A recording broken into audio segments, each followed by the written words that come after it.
मित्रों नमस्कार। आज मेरे वीडियो का विषय है अलवर राज्य प्रजामंडल के नेतृत्व में किसान आंदोलन। जैसा किसान आंदोलन के संदर्भ में जब मैं बात करता हूं तो इस बात को मैंने हर बार जोड़ दे के कहा है कि राजस्थान में जो भूमिका किसान आंदोलनों ने निभाई वह यहाँ की आज़ादी में एक महत्वपूर्ण स्थान रखती है। प्रजामंडल वैसे तो 1930 के बाद 1927 के बाद से शुरुआत हो जाती है कहीं कहीं पे, लेकिन राजस्थान में 1931-30 के आसपास कुछ जगहों पर प्रजामंडल बनते हैं, लेकिन वे इफ़ेक्टिव हुए 1938 के बाद से, जब कांग्रेस ने अपने हरिपुरा सेशन में इस बात का प्रस्ताव पास किया कि देसी रियासतों के जितने भी जन आंदोलन हैं, किसान आंदोलन हैं, आदिवासी आंदोलन हैं, उन सब को कांग्रेस अपने झंडे तले लाएगी। और उन्होंने कहा कि सभी देसी रियासतों के जो कार्यकर्ता हैं वे अपने अपने राज्यों में प्रजामंडल का गठन करें और अपने राज्यों में उत्तरदायी शासन की स्थापना के लिए संघर्ष शुरू करें। जो मैं अलवर की बात करता हूँ, क्यों अलवर पे मैं इसके पहले भी अलवर के किसान आंदोलन पर 2 वीडियो बना चुका हूँ। एक नीमूचाना हत्याकांड के ऊपर है और दूसरा मेवों के विद्रोह पर है। ये अलवर राज्य में अगर हम संपूर्ण राजस्थान में तुलना करें तो अलवर राज्य में किसान आंदोलन या और जन आंदोलन थोड़ा विलंब से आरंभ हुए, किंतु जब वे आरंभ हुए तो वे इतने इफेक्टिव थे कि उनका असर दूरगामी हमें दिखाई देता है। जैसे नीमूचाना हत्याकांड एक हुआ, उसके बाद जो राज्य की भू राजस्व नीति थी उस नीति में परिवर्तन दिखाई दिया और जो कठोरताएं भू राजस्व को लेकर के बढ़ती जा रही थी उनमें कुछ ढील दी गई, कुछ लिबरल एटीट्यूड हुआ एडमिनिस्ट्रेशन का। तो ये एक लंबे समय तक उसका इम्पैक्ट हमको दिखाई देता है, किंतु ये घटना 1925 में ख़त्म होती है और 1932 में ये जो मेव विद्रोह है ये आरंभ होता है लगभग 7 वर्ष बाद। तो 7 वर्ष तक तो शांति रही। उसके 2 चीज़ें रही, एक तो यह है कि जो दमन का स्वरूप नीमूचाना में रहा वो एक मिसाल बन जाए तो वो किसानों को डराने के लिए, और दूसरा यह है कि जब वो दमन हो गया विद्रोह का तो फिर लिबरल एटीट्यूड भी अपनाया। तो इस तरह से एक मिक्स्ड पॉलिसी ली जो कि एक तरफ जो है दमनकारी भी है और दूसरी तरफ थोड़ा उदार भी। किंतु 1932 में जो मैंने बात की अभी, जो इस आज की बात नहीं, इसके पहले वाले वीडियो में, तो 1932 में जो मेव विद्रोह हुआ उसके पीछे तो अनेक कारण थे जिसकी बातचीत कर चुका हूँ। उनके मुद्दे क्या थे उनके ऊपर भी मैं बात कर चुका हूँ। सबसे बड़ी बात यह है कि ये जो मेव विद्रोह है इसका विस्तार इतना ज़्यादा था और इसका असर भी हम देखते हैं राज्य की नीतियों में पड़ता है। इसका जो विस्तार है उसका सबसे बड़ा कारण ये हुआ कि जो ब्रिटिश इंडिया के क्षेत्र हैं, खासतौर पर जो मेवात के क्षेत्र हैं, उन क्षेत्रों से अलवर के आंदोलनकारी कहें या विद्रोही कहें, उन मेवों को समर्थन मिलने लगा। और झिरका फिरोजपुर के, जो कि वो भी पंजाब में ही पड़ता था उस समय, हरियाणा में झिरका फिरोजपुर, वहाँ के मेव नेता चौधरी यासीन खान ने मेवों को का नेतृत्व संभाला। तो वो तो ठीक है वहाँ तक तो, क्योंकि वो उनके कास्ट फेलो है, but at the same time some communal organizations of Muslims also entered in that movement and they took an ugly turn और वो वायलेंस उसमें हो गया। वायलेंस का परिणाम ये हुआ कि जो प्रशासन था अलवर राज्य का वो वहाँ के महाराजा जय सिंह से छीन लिया गया, वो अंग्रेज़ों के हाथ में चला गया। अंग्रेज़ों ने उस मेव आंदोलन का दमन करने के साथ साथ जो खास बात ये रही कि जो महाराजा थे वहाँ के, महाराजा जय सिंह, उन जय सिंह को देश निकाला दे दिया गया। उनको ये माना गया कि सबके झंझट जो हो रहा है लगातार, इसके लिए रिस्पॉन्सिबिलिटी महाराजा जय सिंह की है, क्योंकि वो थोड़ी निरंकुश तबीयत के व्यक्ति थे और थे बहुत प्रभावशाली व्यक्ति। तो उनका प्रेजेंस ये माना गया, अंग्रेज़ों ने तय किया कि उनकी प्रेजेंस अधिक समय तक उचित नहीं होगी, इसलिए उनको देश निकाला ही दे दिया। और 22 मई 1933 को वे तो निर्वासन में चले गए और वो निर्वासन में ही उनकी मृत्यु 1937 में फ्रांस में हुई। यूरोप में उनकी मृत्यु हो गई। तो आप देखिए कि ये एटीट्यूड रहा ब्रिटिश का। तो अब जो शासन आया था वो और अधिक कठोर था। उस कठोर शासन ने ये तो किया कि जो मुद्दे में विद्रोह के दौरान उभर करके सामने आए थे उनको एड्रेस करने की कोशिश एक लिबरल तरीके से एक लिमिटेड फ्रेमवर्क में करने की कोशिश की। उससे ये हुआ कि किसानों में लंबे समय तक कहीं कोई असंतोष दिखाई नहीं दिया। किंतु जब 19 जो मैं इसकी बात कर रहा था खास तौर पर कि भाई जो किसान आंदोलन है और किसान जो वर्ग है वही राजस्थान में प्रजातंत्र की स्थापना में उसका योगदान इतना है कि उसको हम किसी अनेक रूप में देखते हैं। तो 1938 में जब अलवर प्रजामंडल की स्थापना हुई तो उनको ये लग रहा था कि भाई अब किस तरह से उन्होंने अपने उद्देश्य बता दिए, उन्होंने संवैधानिक तरीके से अपनी बातें करना शुरू कर दिया।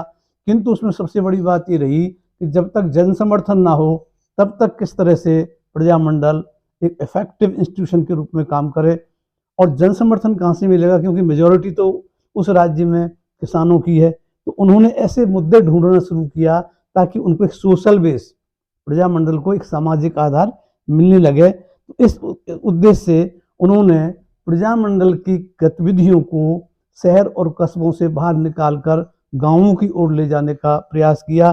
किंतु वहाँ ऐसे मुद्दे, एक और तो क्या किसान भयभीत भी है, किंतु बार बार जो 2 बार विद्रोह हुए उनमें कुछ लिबरल एटीट्यूड भी है। तो किसान में असंतोष उस ढंग से नहीं पनप रहा है।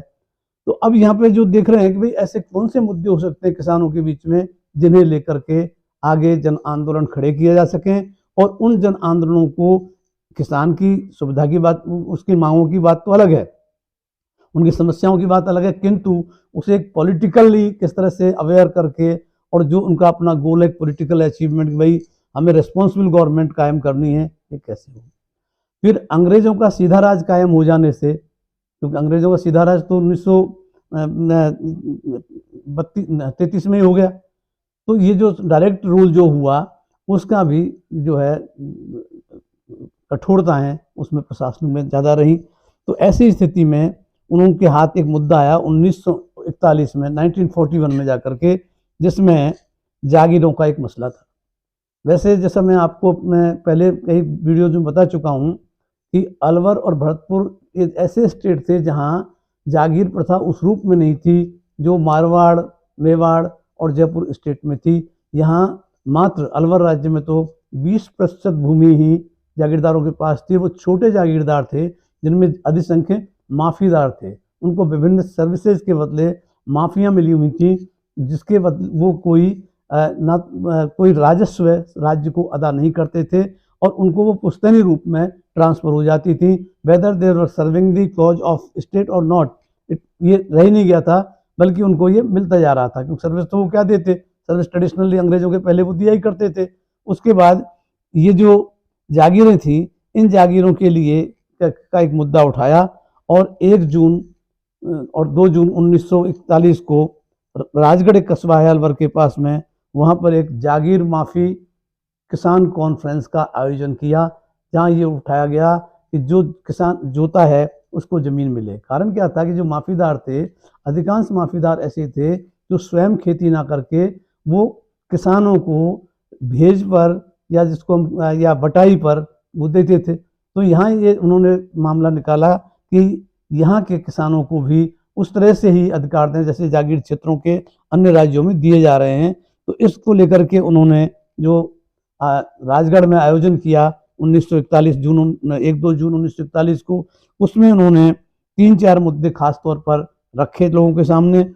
इसमें पहली बात तो ये थी माफ़ी और जागीर क्षेत्र के किसानों को भी विश्वेदारी अधिकार दिए जाएं, अर्थात किसानों को परमानेंट ऑक्यूपेंसी राइट्स दिए जाएं। दूसरा उनका था कि सर्वेक्षण इनका जो जागीर हैं या ये जो माफिया हैं, माफी जागीर, इन सब जगह जो है एक पैमाइश हो, सेटलमेंट हो, और सेटलमेंट के बाद वहाँ भी भू राजस्व की दरें वे ही निर्धारित की जाएं जो कि खासा क्षेत्रों में हैं। तीसरा ये था कि जागीरदारों द्वारा जो माफीदारों द्वारा जो बेगार ली जाती थी या कोई लागबाग वसूल की जाती थी, उनको पूरी तरह से समाप्त किया जाए। तो ये जो कॉन्फ्रेंस हुई राजगढ़ में, इससे वे किसान जो जागीर या माफी के अंतर्गत खेती करते थे उनमें एक आशा की किरण तो जगी, लेकिन इसका एक दुष्परिणाम ये निकला, क्योंकि छोटे जागीरदार थे ज़्यादातर और माफीदार लार्जर नंबर था उनका इन जागीरदारों में से। तो उन्होंने क्या किया, इस कॉन्फ्रेंस के बाद अपने किसानों को, जिन्हें भी अपनी शर्तों पर अपनी खेती दिया करते थे, उनको बेदखल करना शुरू कर दिया। तो इस कॉन्फ्रेंस से लाभ के बजाय उनको नुकसान ही हो गया, और जो छोटे भूस्वामी थे उनको ये भय उत्पन्न हो गया कि ये किसानों के पास चली जाएगी ज़मीन। तो उन्होंने या तो स्वयं खेती करना शुरू किया या उन्होंने ज़मीन को परत छोड़ दिया। तो इससे कोई फ़ायदा हुआ नहीं। और सरकार के पास जो बातें रखी प्रजामंडल की ओर से यहाँ के किसानों के लिए, इन किसानों के लिए सहूलियत की, तो इस पर कोई कार्रवाई नहीं हुई। तो यूं करके ये कोई बहुत इफेक्टिव तो नहीं बना, लेकिन हाँ ये ज़रूर है कि माफी क्षेत्र के किसानों में आत्मबल जरूर इसने पैदा किया कि वे यदि उनके पास कुछ रिकॉर्ड्स हैं, कुछ पेपर्स हैं, जिससे कि वो अपनी ऑक्यूपेंसी शो कर सकें पूरे सर्टेन पीरियड के, 10 ईयर्स 5 ईयर्स इतने दिन तक हम यहाँ के काबिज थे, तो उसको अगर वो सिद्ध कर सकें, तो जोता के ज़मीन की जो बात थी कि भाई ज़मीन जो है लैंड टू द टिलर्स, ना कि इनको बिचौलियों को की हो लैंड। तो यूं करके उनमें एक आशा की किरण जगी, और ये अभियान इनका चलता रहा, जिसमें जागीर विरोधी मामला था, साथ ही साथ बेगार विरोधी था।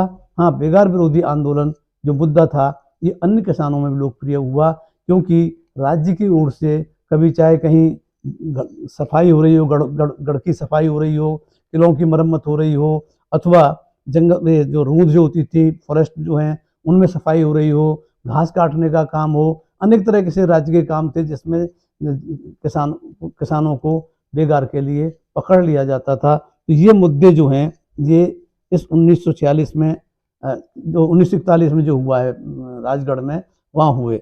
उसी तर्ज पर फिर जाकर के 4-5 साल तक ये लगातार मूवमेंट चलते रहे, जगह जगह गांव में इनके जुलूस है, छोटी मोटी मीटिंग्स।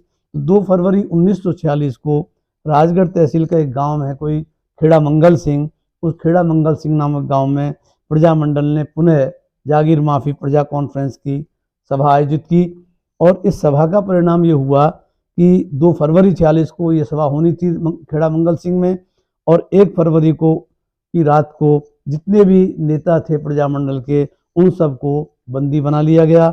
और इसका परिणाम ये हुआ कि वो तो बंदी हो गए, किंतु फिर भी उनकी एब्सेंस में भी, बिना नेतृत्व के भी 2 फरवरी 1946 को खेड़ा मंगल सिंह में बैठक हुई, जिसमें 1000 किसान सम्मिलित हुए, और वहाँ उस भीड़ को तितर बितर करने के लिए गोलियां चलाई गई, जिसमें किसान की मौत तो नहीं हुई, किंतु उससे भय व्याप्त हो गया। इस सब का दुष्परिणाम ये हुआ कि प्रजामंडल को एक अच्छा मुद्दा हाथ लग गया, और प्रजामंडल ने 8 फरवरी 1946 को संपूर्ण अलवर राज्य में दमन विरोधी दिवस मनाया, ताकि राज्य की जो दमनात्मक नीतियां हैं उनको एक्सपोज करते हुए और अपने जनाधार को बढ़ाया जा सके। तो ये जो आंदोलन है ये नेताओं की रिहाई के लिए कन्वर्ट हो गया, और इससे ये हुआ कि प्रजामंडल जो लंबे समय तक अपने को गति नहीं दे पा रहा था, तो ये जो आज़ादी के नज़दीक पहुँचते पहुँचते गति मिली। लेकिन प्रजामंडल ने आगे तो बढ़ाया और इसको लाभ इसका हुआ, और किसान जो हैं वे भी लामबंद हुए, और उनकी जो अपनी जेन्युइन डिमांड्स थी, क्योंकि ये मामला तो अन्य राज्यों में भी चल रहा था जहाँ बेगार और लागबाग की समाप्ति की बात थी, तो बेगार और लागबाग से मुक्ति तो मिल गई, किंतु 1947 में अलवर राज्य जो है वो दंगों की चपेट में आ गया। तो वो जो जितना जन आंदोलन है, उस जन आंदोलन में जो जागरूक लोग हैं वो एक ही काम में संलग्न हुए कि कैसे भी इन सांप्रदायिक दंगों को रोका जाए। और सांप्रदायिक दंगों के पीछे एक जो एलिमेंट रहा वो 1932-33 का में विद्रोह का को भी हम उसके लिए आधार मान सकते हैं, किंतु उस समय की जो स्थिति हुई उसमें ये हुआ कि प्रजामंडल का काम जो है फिर सांप्रदायिक दंगों को रोकना हो गया। और 30 जनवरी 1948 को जब गांधी जी की हत्या हो गई, तो उसी के साथ ये हुआ कि अलवर राज्य के को तो यहाँ के तो जो राजा थे, दीवान थे, उनको ही इसके लिए जिम्मेदार माना गया कि ये इन लोगों का हाथ है, और महाराजा तेज सिंह को और उनके जो सचिव थे खरे, उनको जो है तो राउंड अप कर लिया गया था। तो ऐसी स्थिति में ये हुआ कि इधर ईस्टर्न राजस्थान के राज्यों की विलय की प्रक्रिया और तेज हो गई, और मार्च 1948 में अलवर राज्य का विलय मत्स्य संघ में हो गया। तो इस प्रकार से जो किसानों के मुद्दे को लेकर के, ठीक है, ये जो मुद्दे महत्वपूर्ण थे, और बाद में आज़ादी के बाद ये हुआ भी कि माफ़ी पर जो किसान काबिज थे उनको माफी जागीरों में उनको लैंड राइट्स मिले, उनको भूस्वामी बना, अपने खेती अपने ज़मीन का मालिक बना दिया गया।